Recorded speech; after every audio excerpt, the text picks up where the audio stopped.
Welcome to the PBC 2020 NBA Draft Remote Film Room.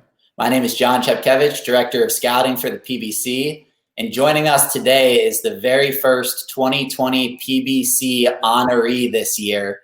He's a wing from Louisville, senior Dwayne Sutton. What's going on, Dwayne? What's going on? Thanks for having me. Appreciate you. Yeah, of course, man. I know it's been, kind of strange for you going through such a super extended, long pre-draft process coming out of your senior year here. Things getting cut short with no NCAA tournament, and that had to be tough with you being kind of like the heart and soul of a really good team to have that cut short like that. But from what I can tell, you seem to have moved forward and are sort of making the best of this odd situation right now. How's pre-draft going for you, man? It's going pretty good. At first when the season ended, people didn't know what to expect as far as the next level in the NBA. So everything's changing right now. So it's just nice to have a set date on the draft. It's been nice just to have some time to put some work in and just try to regain focus. Yeah, and it seems like this is actually the real set date this time. It keeps getting back here. It seems like every time they end up moving it back another month, but hopefully this is the real one here. But yeah, I mean, obviously with us having, chosen you as the first PBC honoree of the year, would have loved to have been able to get you out to Mamba Sports Academy out there in California and, do the normal things we do every year and have you out there doing combine testing, interviews, all that good stuff. But, since that's unfortunately not in the cards for the year, figured that it would be cool for us to kind of sit down and do a little film room session here and kind of talk through what exactly it is that you bring to the table, what you excel at, and maybe like a minor improvement area here and there, and just how your game translates to the next level. On the floor, I do a little bit of everything. I feel like, in today's NBA, players don't really have positions, so to speak. It's more of just, positionless basketball. And that's something that I strive on, being able to guard a few different positions, being able to get to the paint quickly, make a smart play on offense, and also knock down a three ball when needed. That's something that I've been working on a lot. Definitely going to translate to the next level. Yeah, definitely. I feel like everything you just touched on there makes you sort of the consummate glue guy and like a player that, you can plug your archetype right into like a winning team and you can blend right in, meld with stars, kind of be like a guy who can play up and down positions, guard multiple positions, make smart plays. Like those are the kind of guys, once you get past the clear, like first round guys who've been touted since they were 15 years old, right? Like once you get past those dudes, but further in the draft and with two ways and G League and all that stuff, you ultimately want guys that are like self-aware of what they bring to the table and what role they can fulfill. And I feel like you very much exemplify that. So I'm sure teams will be very interested in what you bring to the table. And let's kind of dive into the film here together. Let's do it. All right. So we're going to start on the offensive side of the ball. And I chose not to focus on just one singular strength here, but more so like all these small things you do and your versatility and your smarts on the offensive end. So we're going to start with two clips against Kentucky here, both of which end up being back cuts. And I was hoping that you could kind of just like talk me through what you were seeing here, if it was kind of like something you were anticipating from film study and the scouting report, or more so like things you were reading and reacting to. So we'll let this one run here, and maybe you can run me through kind of what you saw and how you ended up getting this back cut here. This was a set play. Coach Barry drew up early in the game. So basically my job was to lift out of the corner, fake like I was getting a handoff, right, and go back door. And I knew Ryan's a pretty good passer.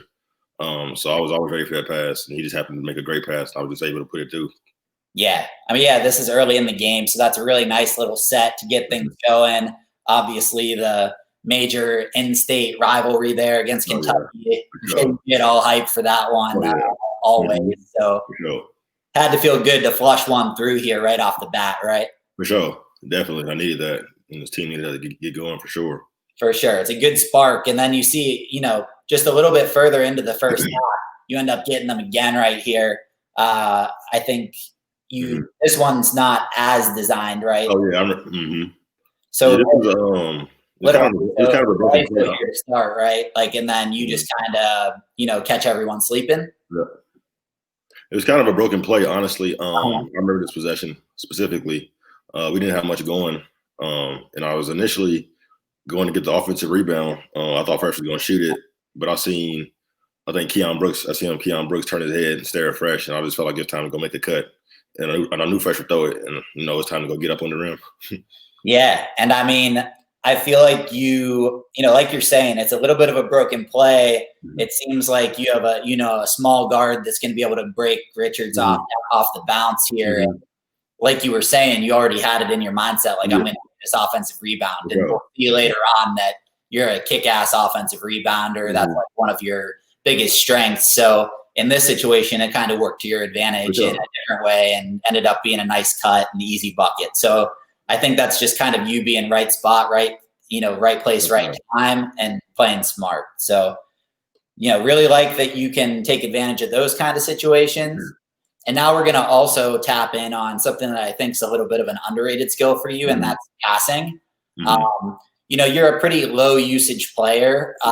You don't have the ball in your hands a ton, right? You're more so, within the flow of the offense, maybe some transition stuff, right? But just by being low usage, I've seen some pretty interesting passing flashes and vision and just making smart plays. So here we'll see you're out in transition, breaking them off the bounce. And then that's a really hard pass, man. I mean, if we slow this down and run it back, like you throw that bounce pass right there, and this guy almost gets over there and gets a hand on it. You want to tell me maybe, what you were seeing here as you're coming down in transition and kind of how you make that play? I thought I could beat him to the rim at first. Seeing the help coming.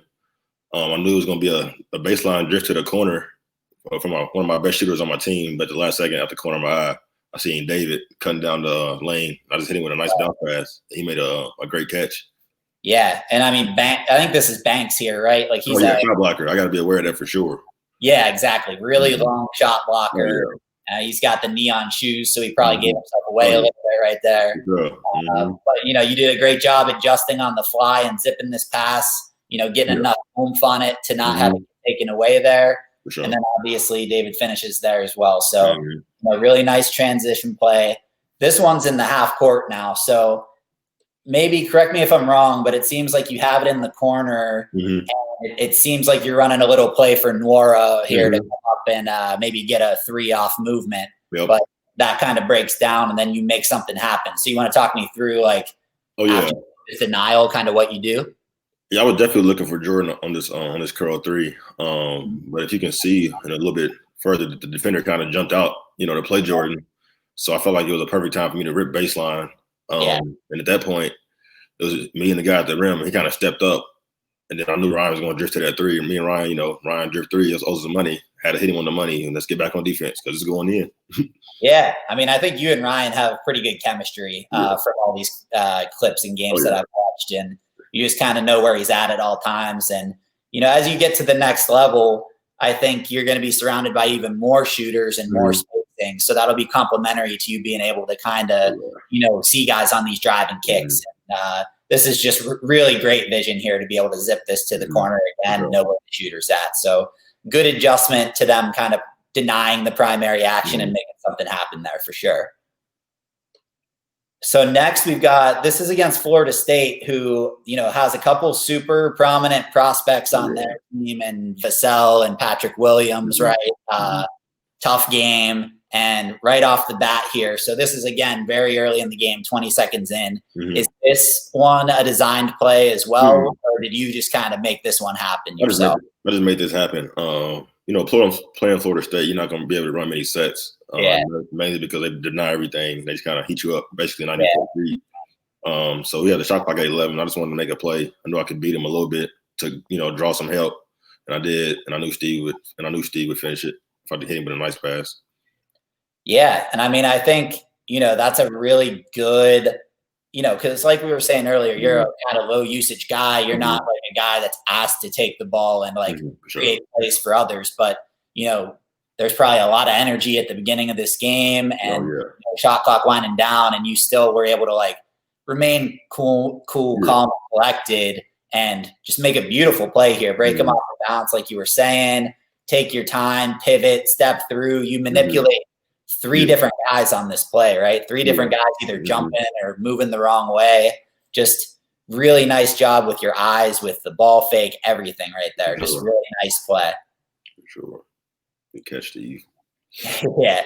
Do you think that's do you think that that's something that, I guess, like we were saying with like not having the ball in your hands that much, do you think that that's something that you're working on a little bit more to just like, even if it's 2 or 3 dribbles like that, to be able to create a little bit more off the bounce like that? For sure. I've definitely been working on that, in the NBA, off spot up situations. I'm going to be asked to make plays. I'll make the correct decision more times than not. So that's definitely something I've been working on and planning to show teams in the near future. Yeah, because I feel like your shot looks pretty good. The percentages are like decent, but I think it looks good, and it's you're going to be able to shoot if you keep getting those reps up, and then, being able to then have the counter to break guys off the bounce when they close out on you and make good decisions. I think that will just like add more fuel to your offensive game. Sure. So you definitely have the chops to do this, like the vision that we were talking about. So definitely think that's something that could continue to grow and develop for you. For sure. So next play here, this might be my favorite just because of the extent with which you like manipulate the defense with your eyes on this one. So you pop out to the top here, and maybe you can talk me through it with this seal and the guy in the corner and kind of what your read was here. Oh yeah, this is a drawn up play, but on this play, I got a few different options really. I think my primary look right now would probably be Steve. That's why you see my eyes go up and the ball go up. Yeah, and I know if I did that, I think it's Ashton Hagens. He's for sure gonna pull in. Simply because Steve Enoch's a lot bigger than Nate Sestina. Right. He don't want to give that over the top dunk. I know the only defender that could help was his. So if I seen him even a little bit, I was zipping it. And had he stayed home, I would have made that pass. Yeah, and I've seen quite a few passes that you've made on this like high-low, whether it's against Syracuse's zone, zipping it down to Steve, or just man-to-man on the seal like this. So I think, you did a really good job of selling it because they know you can make that pass and then just zipping it on a line out there to the corner. Because, I mean, that's exactly what you were doing was right, and sort of reading this guy right here. Yep. And he helps a lot because he has to, and it's just a perfect read and perfect pass. And those are the kind of little plays that I think make a huge difference, within the context of a winning team. And this one here is kind of a little bit of like almost, you go into a drive, a little post-up action, some helps come in. This is a pretty creative little bounce pass here to a cutter, and there's not a lot of room to make it. So what were you sort of seeing here after you break this guy down off the bounce right about here? Oh, yeah. After I got, to the post, perimeter post, I had Ryan on my side, and I knew his defender wasn't going to help much. No way. Yeah. So it's basically me one-on-one in the post with him. I made a move to the inside. You see Jordan made a good cut because the defender got lost. Made a nice pass in a tight window, and Jordan made a great catch and finished it. Yeah, and it looks like is this Steve out here? Yep. He's like trying to almost set a little bit of a screen there. It doesn't even connect, but you still are able to find this. That's a really tight window. There's 3 guys right there. Like that easily could be a turnover if it's not like perfectly placed. So I think the accuracy on this pass is really impressive and just, again, speaks to your sort of well-rounded kind of complementary skill set within an offense.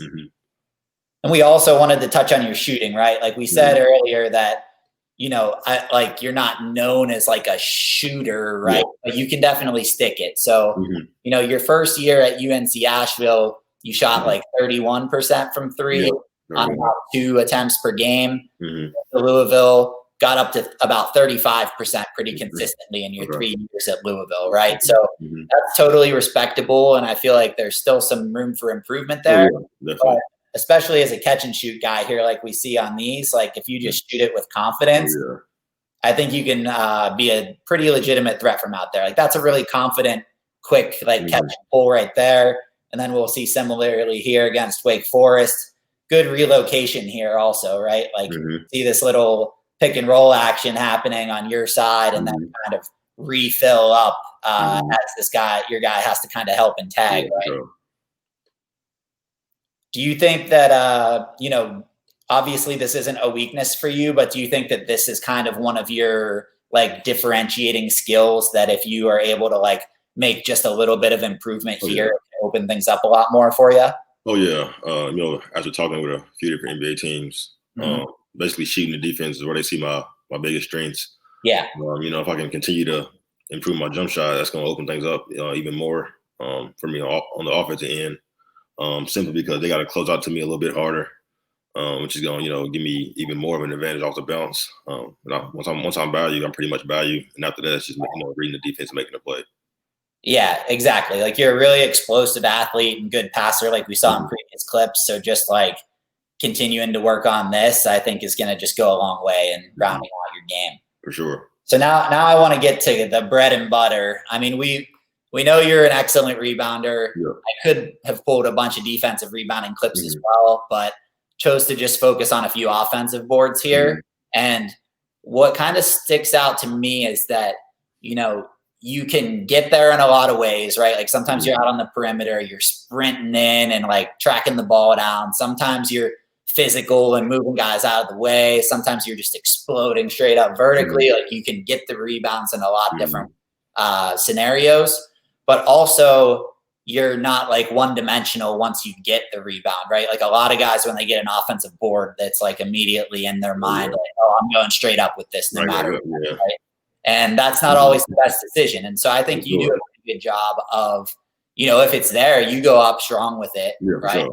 If it's not, you always kind of have your head up and you're ready to like zip it back out for a quick three or get a tap out and just maintain the possession, track it down, right? For sure. Do you want to maybe speak a little bit before we get into these clips? Like what's your general like approach and mentality to offensive rebounding particularly? Really just going to grab the ball. Sometimes it's not about being the tallest or the strongest. It's really just about, timing and kind of using your IQ and your awareness to go get a rebound. And I think the second part of that is knowing what to do once you get a rebound. Usually when someone got his offensive rebound, there's a lot of bodies around. Some people, try to go right up right away. It's basically a useless rebound, I feel like. And for me, I'm kind of smart, older guy. The kick out three is always the best one. Playing at Louisville, I had a few great shooters on the perimeter in Jordan and Ryan and Darius. So I knew primarily if I got a rebound, my first instinct, honestly, was to look out for an easy open three kick out. Yeah. And I think that's a great mentality to have and something that like, your teammates can really respect and they can, that can really go a long way in like sparking energy in your team. Like a guy who's keeping possessions alive and also just always has their head up looking for teammates, threes. I mean, that's definitely super valuable and like definitely something that your teammates, I'm sure, appreciated a lot about playing with you. So we'll get into some of these clips here. First one is Georgia Tech. 3-ball goes up, you get in there, you box out, you're physical on it, right? Yeah. So after you snag this thing and pull it down, we'll see you immediately kick this thing back out, just like we were talking about, right? So I guess, that's one particular instance of what you can do when you get an offensive board. Here's another one, rare miss by Ryan.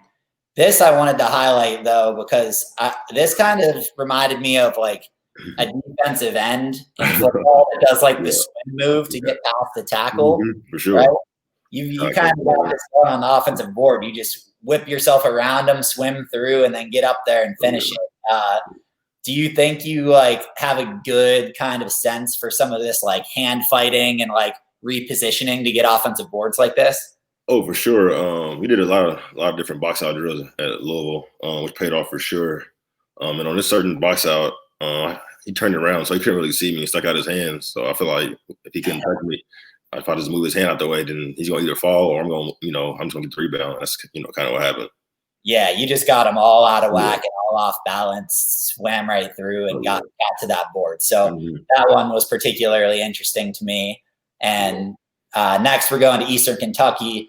This is just I think a play that often gets underrated in the game of basketball are these tap outs like this, right? Like you get yourself positioned right under the hoop right here. there's a lot of chaos going in there. If you pull that down, it's going to be hard to make much for sure. But you seem to have that awareness to be able to just smack that thing back out to the 3-point line.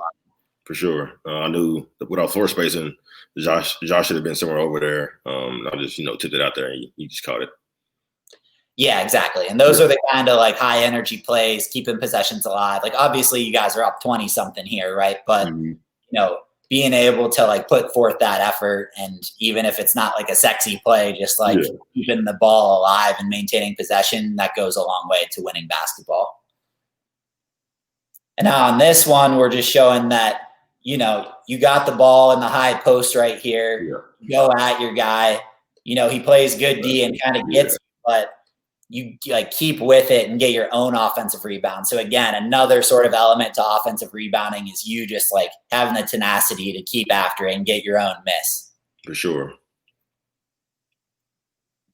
And then I think we might have one more here. So no, I think that's it on the offensive rebounding. So like I said, though, like really good stuff from you there. You average more than like almost 2.5 offensive boards per game as a wing. Like that's, probably one of the higher marks for somebody your size in the country. And I think will translate pretty cleanly to the next level. So one minor potential improvement area on the offensive end is I think, you're obviously a really strong, explosive athlete, really tough going to the rim and everything. And I think sometimes like you can get a little bit, into these situations where guys will try to like lure you into charges, draw some charges, right? Because you're so aggressive. So I think we're just going to let a couple of these roll, and we'll see like a few of these. Cole Anthony steps in, takes this charge here, right? Do you think that maybe there's sometimes where like when you're getting into the paint like this, where you could afford to like slow it down a little bit and just like jump stop onto that AC and like kick it out or something like that? What do you think might have been the move on this particular? For sure. On this one, I probably should have just jump stop, like you said. I think in my mind, I was going to try to slide past him and try to nick his shoulder and try to get the mark call, but I wasn't getting that call. It was too. He was in a good spot, so it was he was sitting on it a little bit. And like you got to the middle of the paint and you have 4 guys in the paint right there, so you kind of did your job, right? Like in drawing the defense, getting them to collapse. That's what you want. Just hitting this little kick out here to the wing, maybe for 3. Just like getting a little bit more comfortable, like off the bounce and creating like this would be definitely like an improvement area that could really help you going forward, I think. For sure. And we'll see on this one. You get kind of baited into this one. We'll see your reaction afterwards. I was sick. I thought I was going up the floor. I was like, damn, he kind of just that was crazy. Yeah, it's not often that you see a charge going away kind of like, in the back, right? So he kind of like cheated you into one there. But again, it's like one of those things to just keep in the back of your mind, especially when you're matched up with someone who you're like definitively stronger than. For sure. Right? Oh yeah. So like a little guard like that doesn't really stand a chance like you against you going to the rim. So you just got to know he's gonna try something like that, right? So I think after we see your reaction here again, we'll move on to the next one. So here, you make a nice little play here to cut back here, and then, kind of get your shoulder lowered into this guy, draws another charge here. We don't really need to like go too far into all of these, but I think you'll see it's kind of like a just a recurring theme of like guys are anticipating you, just trying to go straight to the hole and trying to like coach you into running it over, right? So maybe just adding a little bit more like finesse to your game in these situations, and taking your time, gathering, and like not rushing when you get ahead of steam. It's just one super minor improvement area. For sure. So now we're going to move over to the defensive side of the ball, and we're highlighting your versatility in like quite a lot of ways here. So we're going to start with some off-ball stuff. So on the stat sheet, like the blocks and steals, it's not like off the charts or anything, right? Like you're not posting crazy volume blocks and steals, but I feel like you have, as a 6'5" guy, really, really good kind of help side rim protection potential, right? So we'll see that on display here. There's a drive coming down the left side, and you're guarding this guy in the corner on the weak side. You want to maybe just speak to, when you're covering a guy on the weak side and see a drive coming the other way, like just your sort of approach and your mentality here, and how you know how far to cheat over and everything like that. I thought you got depends on who you're guarding and who's driving. I know in this specific situation, the guy with the ball had just had I think he maybe had 8 straight points, or 8 points, 8 of the first 11 points. And I could just tell there was no way he's passing this one. So I timed it up and I just got off the backboard. Yeah, and you have really, really good timing instincts, and obviously can jump out of the gym. So that combination of things plus your IQ and being in the right help side position here, can spark a break the other way. And we'll see another one right here. I'll pause this back at the beginning because it's kind of interesting. You're coming from the whole way here, right? The pass happens, and your guy's the whole way out at the 3 here. Your foot's damn near the top of the key. It's pretty incredible that at this point in time you're able to get back and make this play on the ball, right? Sure.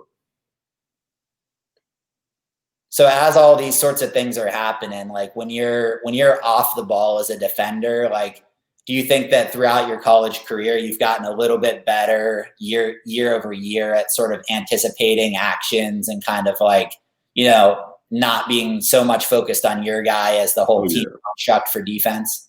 Oh, for sure. Playing under Coach Mack for 2 years, we definitely had a pretty good idea what to expect going to the games. And that's credit to my positioning, and also some of these plays for sure. Yeah, definitely. And here we have one against Virginia where I think that's Key Clark starts driving baseline, and it looks like Diakite is trying to seal his guy off there to get him an easy little layup, but you just pop across, and it'd be really easy to pick up a foul in this situation, right? These clips are so short. I feel like we see those ones over and over again. But he drives baseline, and rather than getting caught up in this seal as well and having him slip by for an easy lay-in, you come across, you jump up, and him going reverse was probably to try to protect, use the rim to protect the ball and prevent you from blocking the shot. But you kind of jump up straight up under the net, so you could kind of block it almost on either side there, right? Just maintain verticality.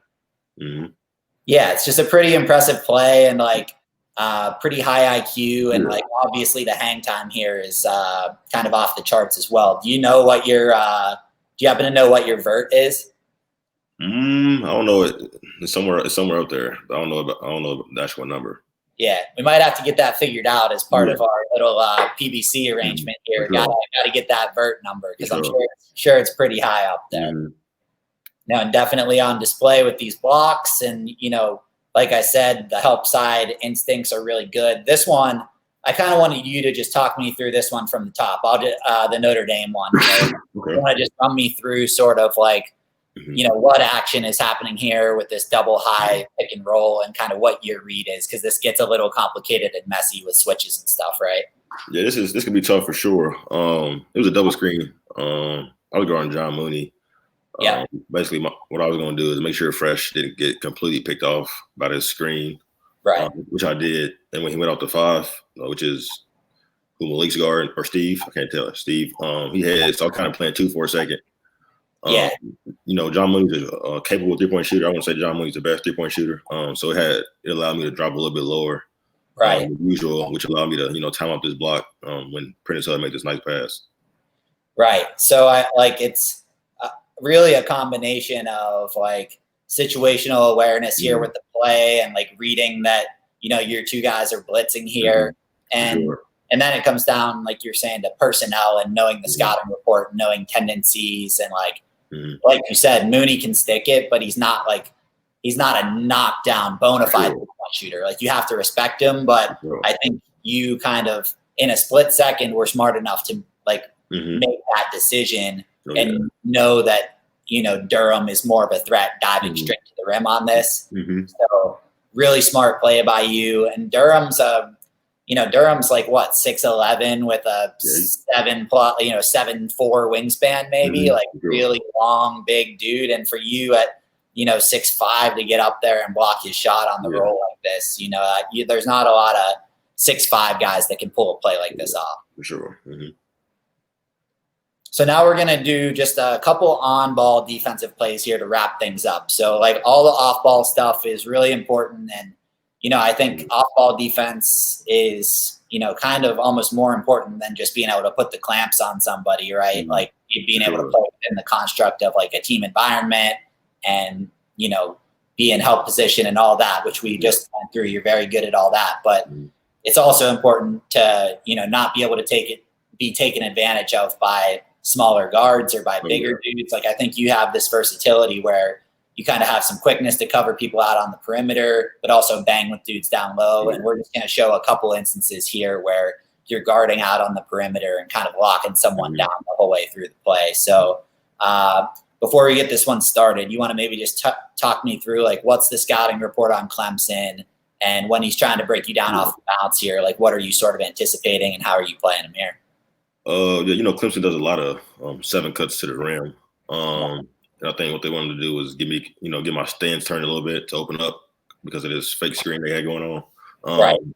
And I knew I had help to my left because of David. The man was right there in the corner and spacing wasn't the best. Yeah. So at that point, it was just me sliding my feet, moving to the middle of the floor, and that's what I did. Right. So he tries to take you off the bounce left, and we'll see right here, like it's not always just getting up in his shirt and like just sliding your feet. Sometimes you got to like cross over and kind of sprint to the spot and beat him there, right? That's exactly what you do here. Great defense. And again, you have help side here as well. So just, kind of funnel him to the middle and just sticking right with him. And then I like how on this one, similar to what we were talking about earlier, you maintain your verticality. He tries giving you a little like swoop move here and up and under, and you're not falling for any of that. Have you kind of learned, like, when you're guarding these guys on the perimeter and you feel like you've done your job and stuck with them into the paint, that it's really just not worth it to try to like fly at all these ball fakes and everything? Oh yeah, for sure. Coach Mack made it a point to stay down and make people make tough shots over you, not around you. And on this play, this guy was a lot smaller than me. Yeah. So I knew if I stayed there and just solid on my wall, then I would be fine. Yeah, exactly. Like if he keeps like swerving and pivoting around here and ends up making that thing, like good on him. But like, if you were to have left your feet and picked up a foul there, it's just bailing him out after good defense, right? So you play it perfectly, you get the block, and then you get out there and save it and get a transition opportunity going. So, really nice all-around play and finishing the play out. And then one more. This one is against Clemson as well. And I feel like it's kind of a similar sort of result here where he has you out on the perimeter, similar spot. This time he tries driving to the right on you. And when he does this big, long, extended pro hop here, like, kind of what are you trying to do in that situation? Like when he starts flying like this, like what's your sort of approach to make sure you don't get yourself caught in a tough spot? On this one, I probably could have taken a charge, honestly. But I felt like, to show the referee my hands early.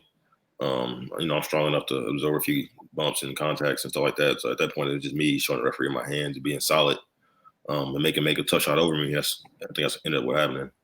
Yeah, exactly. I mean, you again do a great job. I feel like you have really strong core strength. Like guys can kind of start flying into you, but like you're sturdy and strong enough to maintain your ground without like leaning into them and fouling, and they kind of just bounce off you and can't really advance toward the rim. And so he's just kind of stuck in no man's land there and forces up a bad shot. So things like that, like I don't even know if that one goes down as a block in the books, right? Like I don't think it does, but I think that's a perfect example of, you playing really disciplined, smart defense. And even though that one doesn't show up in the box score as a block shot, like effectively that's what happened, right? For sure, definitely. So on the defensive side of the ball, once you get to the next level, how many positions do you think you can guard? And like, what do you think excites you the most about, adding value at the defensive level as a pro? At the next level, I feel like I can guard 1 through 4, maybe 1 through 5 if you play in the right team. If someone's going small ball, you kind of slide down a little bit. For sure. I think, right now, I think I'm a NBA level defender. I'm sure I can cover a lot of different positions in the league, make the rotations, basically just flying around, just being relentless, and also being smart, not picking up cheap fouls, not reaching in on, crafty players. And that's something I think I plan on doing at the next level. Yeah, definitely. Like just bringing that intensity, but also like intensity with discipline, right? Because some guys can have that, because your role at the next level will probably be like off the bench, like role player type guy, right? So a lot of guys that are in that type of role sometimes can have it in their mind that like, I need to go out there and just have like insane energy and end up getting themselves in bad positions or pick up a bunch of fouls and actually end up hurting the team. But I think your entire sort of approach and mentality and how you play the game is like a really nice combination of having that intensity, but being able to control it, right? For sure. So I think that that's definitely something that will excite teams and that teams will value. And, as we went through all these clips, I think it's just all the small things, a lot of the stuff that other guys don't want to do, right? Like all the sort of connecting aspects of offense and defense. I think you thrive in those particular areas. So before we wrap up here, really appreciate your time in going through all of this, but I wanted to give you the stage here at the end to kind of speak directly to teams. So who is Dwayne Sutton and what can they expect from you both on and off the court? Dwayne Sutton's a guy who's willing to do whatever it takes to win. I've been doing that my whole life, every different level. On both ends of the floor, I'm ready to compete. Stats may not pop off the chart, but friends and avid fans know my impact on the game. That's just something that I love to do. I'm planning on doing at the next level, and I will. Absolutely, man. That's a great mentality to have. Congratulations on the great college career and for what's to come for you. For sure. Thank you for having me. Appreciate you. All right. 2020 PBC honoree, Dwayne Sutton. Thanks again, man. Thank you.